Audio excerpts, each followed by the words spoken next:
WZMQ 19.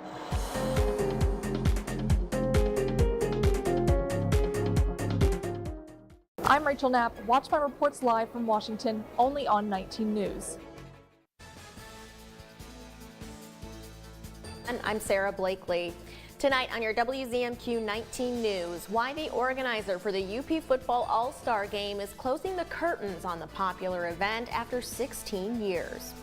Plus, how the city of Ishpeming is hoping to incentivize new businesses to open up shop downtown. We'll tell you about the new grant program the DDA is offering.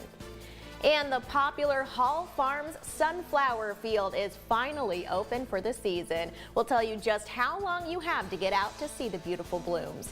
Your 19 News starts now. Live from the UP, this is WZMQ 19 News at 6. Well, we were a little worried there for a while that there would be rain for the Marquette Farmers Market tonight, but Ariane, it looks like we've managed to dodge the showers here tonight.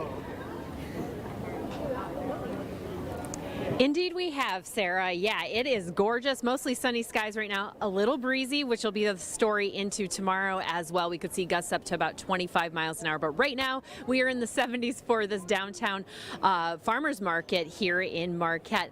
Come on down, check out what's here, and then let's take a look at what's happening for the next couple of days with these headlines. We could see dry conditions tomorrow, but like I said, could be a little bit breezy as well. I've got more on the way for you.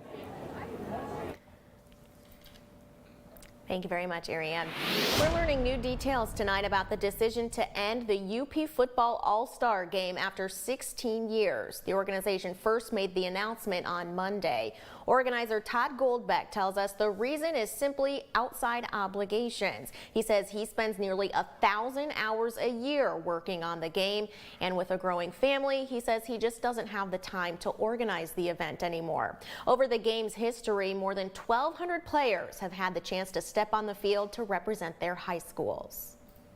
Did this, for the people of the UP because, my wife Jody is from Gwynn and we've got that connection there. And we really felt like this was a special thing to do for the people of the UP. Goldbeck says he is open to the idea of someone else taking over the All-Star Game or starting their own version.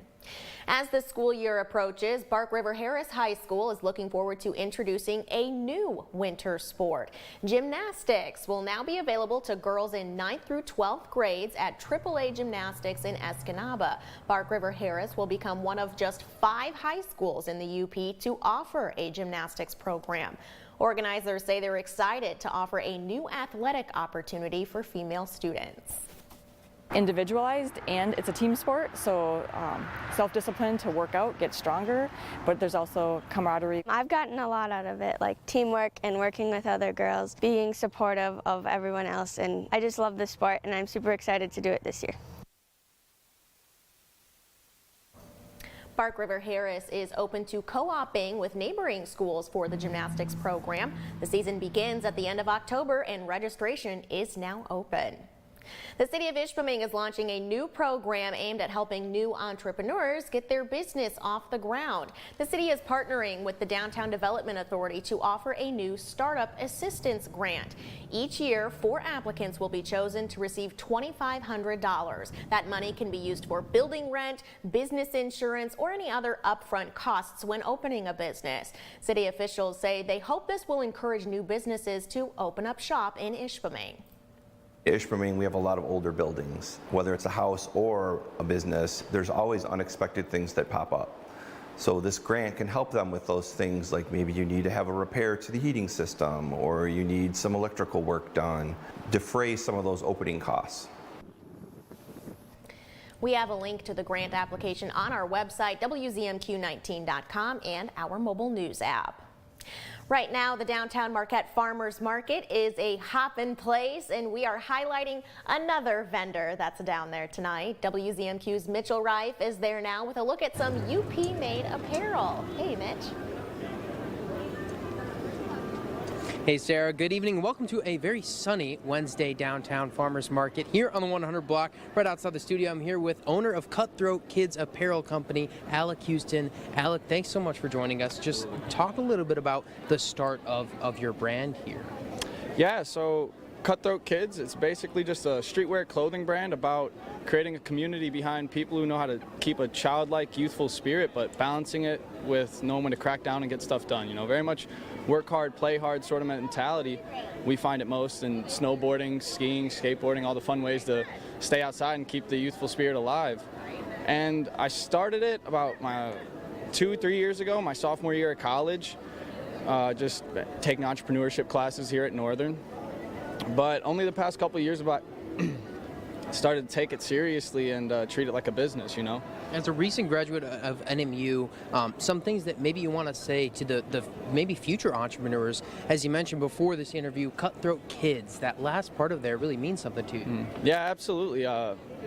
Just like I said, the childlike, youthful spirit, but I've just met too many people who see what I'm doing and respect it, and they're like, man, you're living my dream. I really wish I could do what you're doing. And my response is almost always like, you can. That's the whole point of the brand, is that we're young at heart, you know, and we have just as much potential as a kindergartner with his whole life ahead of him. That doesn't change no matter how old you are, you know.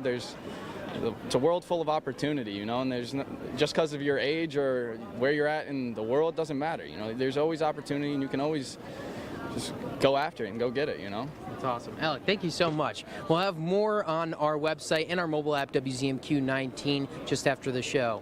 Reporting live on the 100 block of Washington Street, I'm Mitchell Wright for WZMQ 19 News. All right, Mitch, thank you very much.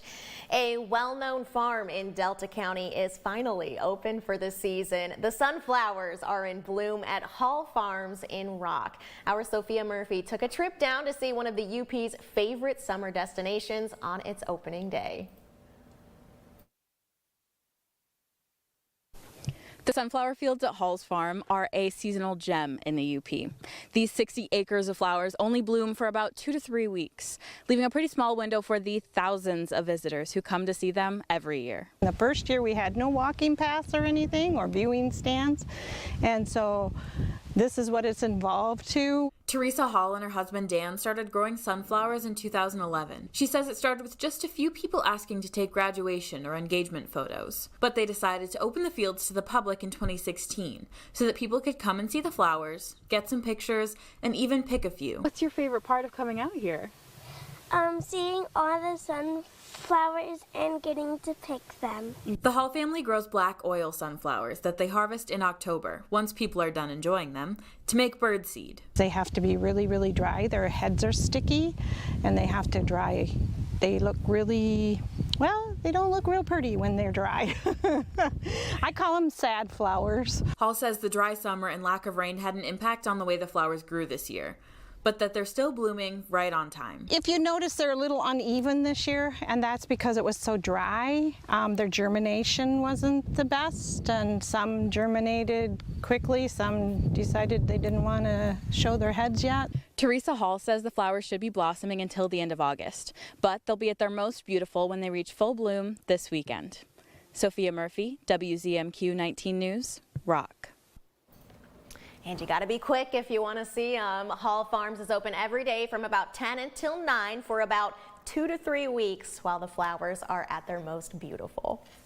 Your first warning weather forecast is coming up after this break, as well as That's What Carl Says. He's here to give us a little perspective about just how hot it's been across the country this summer. And later, an off-road rumble begins in Delta County this weekend. What you can expect to see at the Bark River Speedway. We're back in 2 minutes. 19 News is brought to you by Dan Perkins Construction. When you put on a product this nice, you want to sing it from the rooftops. You know my roof's good looking, will last the rest of your life. Each day I go to work thinking, you know, we're doing this right. Buy a roof for me and I think you'll see you'll be happy as a gherkin. 'Cause we do it right and we're really polite. Take it from me, Dan Perkins. You try rhyming something with Perkins. Shop hundreds of Lazy Boys at Kirkish Furniture in Houghton. Kick back in comfort in an industry-leading recliner. Choose from all fabrics, colors, and sizes with prices starting as low as $4.99 plus free delivery. Shop Kirkish Furniture in Houghton today.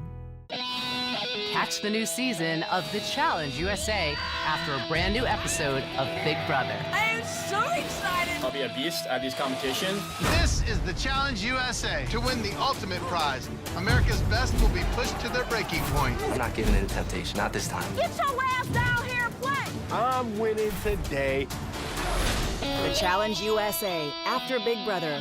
New Thursday on CBS and streaming on Paramount+. For more than 30 years, our community has come through, building affordable homes, making critical repairs, and building ramps for those who need a little help and a little hope. Habitat for Humanity volunteers produce amazing results treasured forever. You could be our next hero. Volunteers are needed to provide affordable housing in Marquette County. Join in. Sign up. It's easy.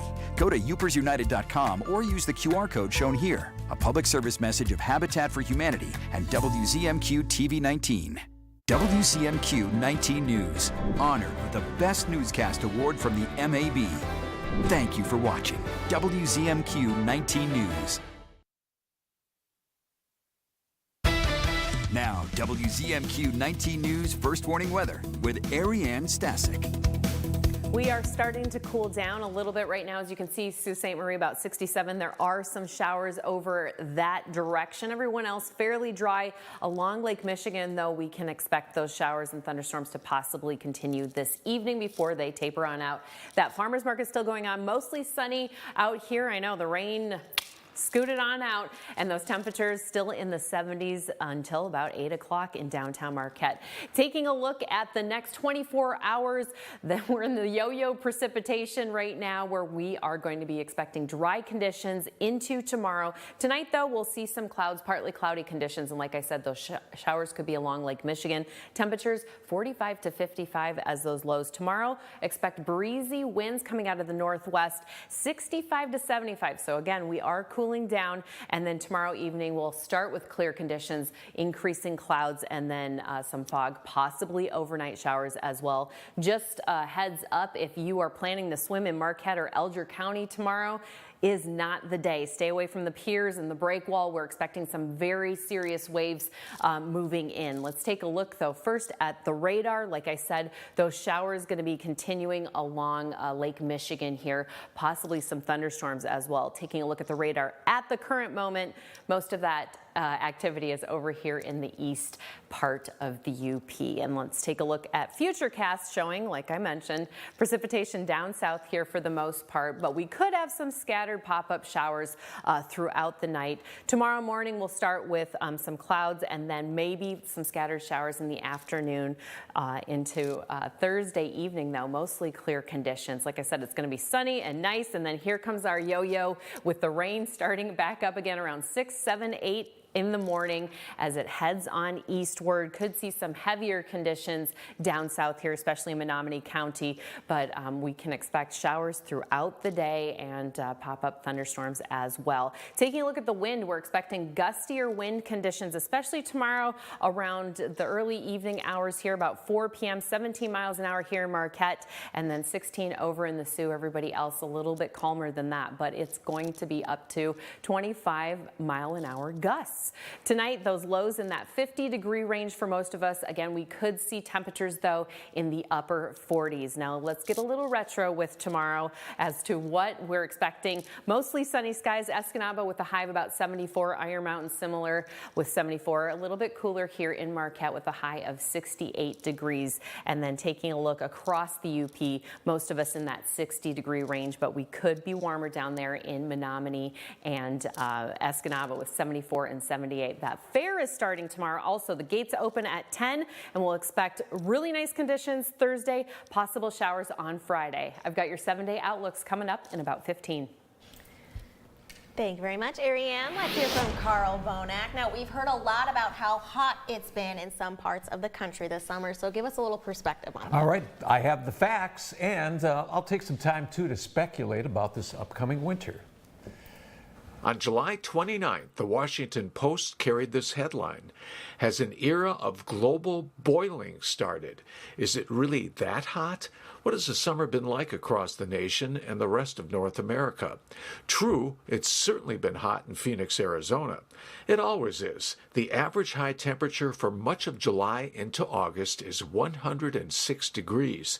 This July, however, came in over 7 degrees above average, hot enough to melt plastic garbage cans. But here's the temperature anomaly for the U.S. over the last 90 days. Arizona had relatively moderate temperatures into June, so the overall mean temperature over the 3 months is close to average. Over the rest of the country, it's ranged from a couple of degrees above average over the northern plains to a degree or two below average in parts of the eastern U.S., western plains, and portions of California. There was a hot spell early in western Canada, and that hot, dry weather helped ignite forest fires, which have been responsible for plumes of smoke entering the U.S., causing obscured visibility and smoky sunsets. What's ahead for the upcoming fall and winter? NOAA's Climate Prediction Center sees no strong signals this fall for warm or cold over the central U.S., including upper Michigan. However, its outlook for this upcoming December through February shows good chances of above average temperatures. That's because of an El Niño that's developed in the Pacific. That means warmer than average temperatures off the Pacific coast of South America. Usually this phenomenon correlates to a mild winter here with less than average snowfall. The NOAA winter outlook is indeed leaning toward a drier winter over the Great Lakes, including the UP. So it sounds like we might get a winter kind of similar to last winter. It was a little bit warmer. Warmer, right. El Niños, there's a strong correlation to warmer than average temperatures here in the Upper Peninsula, but there's also different flavors of El Niño. For instance, in 02-03, it was a weak one centered more in the Central Pacific, and it turned out to get really cold as the winter progressed. So we'll see what happens this year. But we should have less snow than average, especially if it's warmer, because we don't get the lake effect then. Right, exactly. One more question. Climate Prediction Center or Farmer's Almanac? Which one do you prefer? I like to look at all the information, you know. But the Weather Service Climate Prediction Center, they usually go with the analog. Strong El Niño means warmer than average for us. So we'll see. All right. Thank you very much, Carl. Our 19 News Insights is on the way next. We are talking with Marquette's Arts and Culture Manager about a few new galleries and murals popping up in the city. That conversation is 2 minutes away. John Zotto has big news. We've moved. Don't worry, we didn't go far. And it's still John's Auto, which means clean cars and great service. Come see for yourself. John's Auto Marquette. Tonight, veterans who say they were kicked out of the military because of their sexuality are headed to court, but it's not money they want. The groundbreaking lawsuit, plus a massive Hawaiian wildfire fueled by a hurricane, and who was the newest billion-dollar jackpot winner on the CBS Evening News.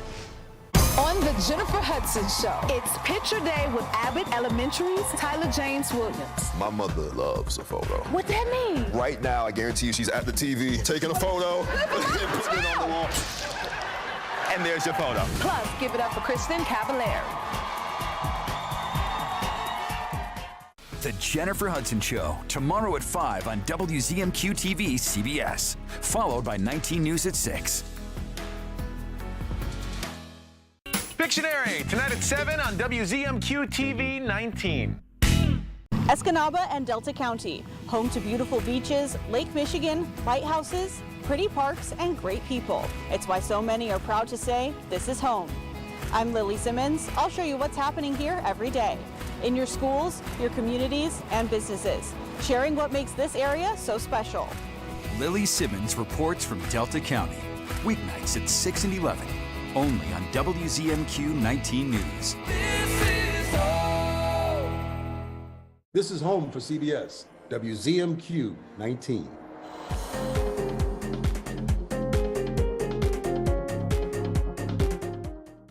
At John's Auto, we love our new location because it lets us serve you better. Now we can service your car and detail it so it's super clean. Come see for yourself. John's Auto Marquette. You're watching the award-winning WZMQ 19 News, live and local with Sarah Blakely. Tonight on Insights, the Marquette Arts and Culture Center is opening a few new galleries and a few new murals around the city. Joining us tonight is Marquette's Arts and Culture Manager, Tina Morin. Thanks for coming in, Tina. Thanks for having me. So tell us about these new galleries that are opening up. Yeah, this is a part of a partnership between the Peter White Public Library and the City of Marquette. And there are 3 beautiful gallery spaces at the library. Upstairs in the Huron Mountain Gallery, on the lower level by the Children's Library, and then within the City of Marquette Arts and Culture Center. So we've partnered with the library to work together to curate, 3 exhibits by local regional artists that are often inspired by what we have here, but are accessible and inclusive and really represent the community. So tomorrow we have our opening artist reception, which we're very, very excited about. The first in the Huron Mountain is Derek Christian. He's a professor at Northern Michigan University, and his cell phone photography. So it's all images created by his cell phone, and it'll inspire you to do something unique with your own, to really challenge yourself with cell phone photography. And then we also have Tamara Lee Nemi, who has paintings down in the lower level, and then in the Dio Gallery we're featuring Anthony Aumann, and he has oil pastels portraitures, and they're all inspired by the exhibit's actually called Inner Turmoil, Outer Beauty, and Portraits of Contradiction, kind of that the thing that we all have with our outer selves and our inner selves. And so I think that his portraiture really captures what we feel inside about our outer selves, and vice versa. It's really compelling, very masterful work with pastel oils.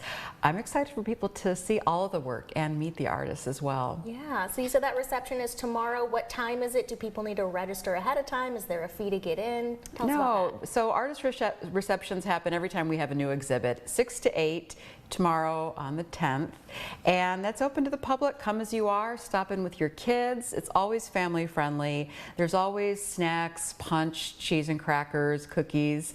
So stop by for as short amount of time, or stay the whole time, but 6 to 8. We welcome everyone to the artist reception. Awesome. We are also looking forward to new murals coming around town. The bike path murals have been so popular, and we were just saying they've held up pretty well over the last few years, but we've got more on the way too. Tell us about those. Yeah, so we initially started the Words to Live and Bike By murals along the bike path during COVID. It's when we had to be inside. What can we do safely outside to engage the community with art? So the Public Art Commission said, let's do some site-specific murals on the bike path.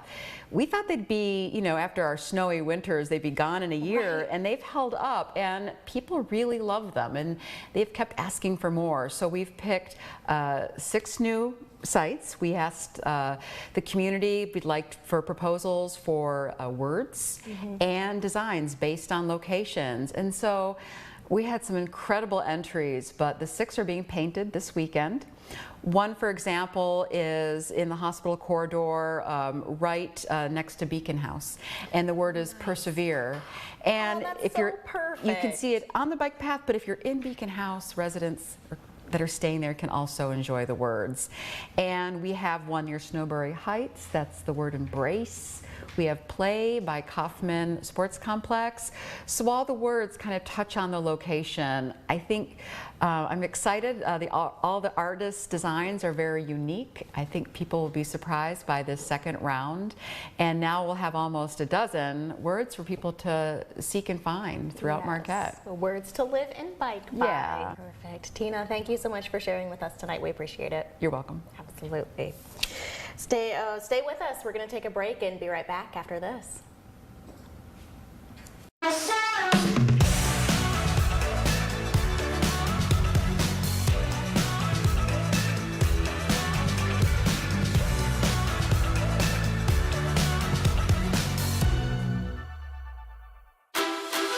Without the fans, there is none of this. Tonight, I'm so honored to be here. Baby, you're a rock star. America's biggest super fans meet their superstar idols. Yeah! And compete for a once-in-a-lifetime prize. That is correct! I'm gonna take them through my new record song by song. You can pick a song and we can sing it together on stage. And the title of Ultimate Superfan. It is up to you, America. Superfan premieres tonight, 9/8 Central on CBS and streaming on Paramount Plus. We could all use more joy, more silly, more laughter and love.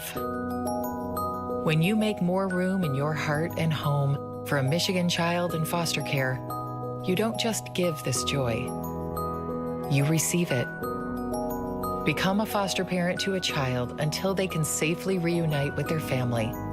Get started at michigan.gov/hope for a home. Now more than ever, you need to know what's happening here in Washington. Decisions affecting your life by the people you set here.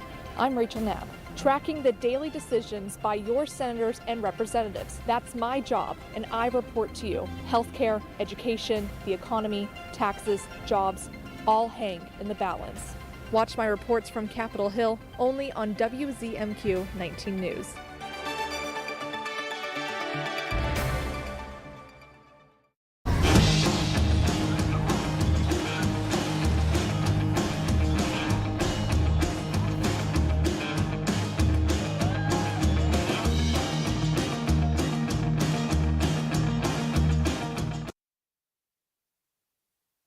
This weekend, an annual event is bringing racers from across the country to Delta County. WZMQ's Escanaba Bureau reporter Lily Simmons took a ride around Bark River International Raceway for a preview of what to expect. Saturday and Sunday, the 47th annual Island Resort and Casino Off-Road Rumble in the UP will take over the Bark River International Raceway. The event features 17 classes this year, with something for every type of racing fan. It will range from the old style buggies to kids kart racing, which will go to professional off-road trucks, side-by-side racing, professional and amateur side-by-side racing, and then you go all to the elite, the pro four-wheel drive trucks, 800 horsepower engines in those trucks. All on this one-of-a-kind track. Is one of the most technical racetracks in the Champ Off-Road Series. It is a 1.5-mile natural terrain off-road track and one of the premier tracks in the United States. Being an off-road track, it creates unique challenges for drivers. When you're going in an oval track, you're just kind of making a lot of turns. It's very simple. The technicality of the track makes it much more difficult for drivers, and it really is not so much about who has the best car or best engine, but who is the best driver. Racers prepare for the off-road rumble in the UP all year, and so do Raceway staff. They've been hard at work updating the track, fixing the stands, and completing the new accessible VIP and media suites. Proceeds from the event support the Bark River Lions in their effort to make both the off-road races and the community better for years to come. People just enjoy racing, and a lot of people, especially in the sportsman classes, they know these people and these racers personally, and a lot of them do follow them throughout their racing careers. We are a very family-friendly venue as well, and that makes a big difference. Lily Simmons, WZMQ 19 News, Bark River. We're going to take a break and be right back after this. We had an MRI. As soon as they came up, I just started crying, and I was like, that is a huge tumor.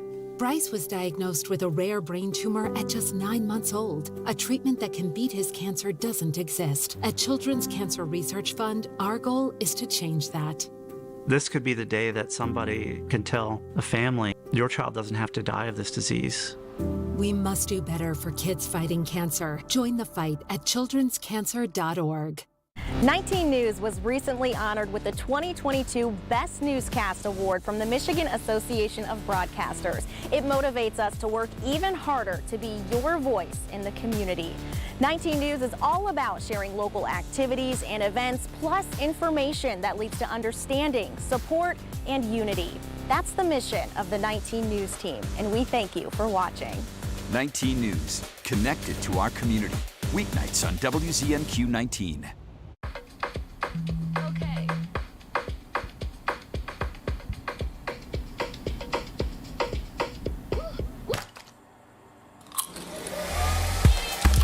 Getting ready, we all have our routine. Finding an outfit. Fixing your hair. And all the other little touches.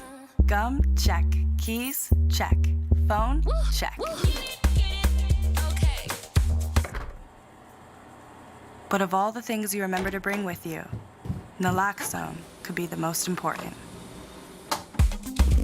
It can reverse an opioid overdose. You can get it without a prescription in most states, and it's really easy to use.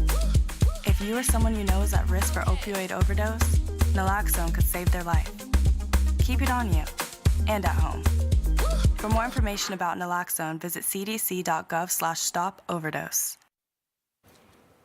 Currently, those temperatures in that 60 to even 70 degree range. Heads up, if you're thinking of swimming in Alger and Marquette counties, think again for tomorrow, as we've got moderate to high risk of that rip current. Those waves could be anywhere from 1 to 4 feet. So maybe hold off on that. Go to the movies. 7-day outlook for Marquette. We are expecting some showers here on Friday, and then maybe some showers into the weekend. And that's just going to continue until next week, when we hopefully dry up on Tuesday. That's it for now. Thank you for joining us. We'll see you back here tonight at 11:10 Central.